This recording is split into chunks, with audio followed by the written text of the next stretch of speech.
Ryan Reynolds was 22 when his father, James Chester Reynolds, a former police officer, was diagnosed with Parkinson's disease, but their Vancouver family rarely discussed the topic. He said the word Parkinson's maybe 3 times as far as I knew, and one of them wasn't to me.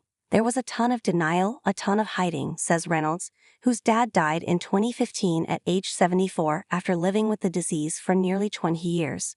The two had a complicated relationship, exacerbated by what the Deadpool and Wolverine star later learned were his father's struggles with hallucinations and delusions, two lesser-known symptoms of Parkinson's that began roughly 10 years after James's diagnosis.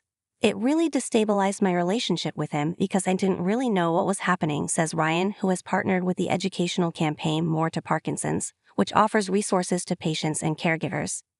9 years after his father's death, Ryan, 47, the youngest of 4 brothers, has welcomed 4 children of his own: James, 9, Inez, 7, Eddie, 4, and Olin, 1, with his wife, Blake Lively, 36.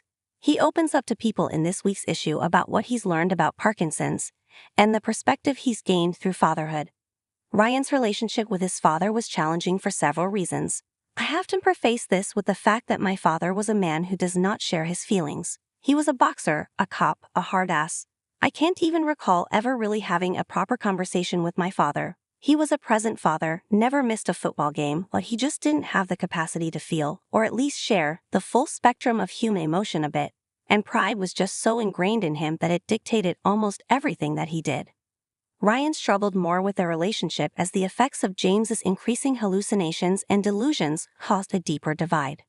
At the time, I just thought, my dad's losing his mind. My father was really slipping down a rabbit hole where he was struggling to differentiate between reality and fiction, and subsequently everyone else in his life was losing the bedrock faith and trust that they had on his point of view. There would be conspiratorial webs that he would spin about this is happening, and that these people might be after me, or this person is out to get me. And just stuff that was such a wild departure from the man that I grew up with and knew.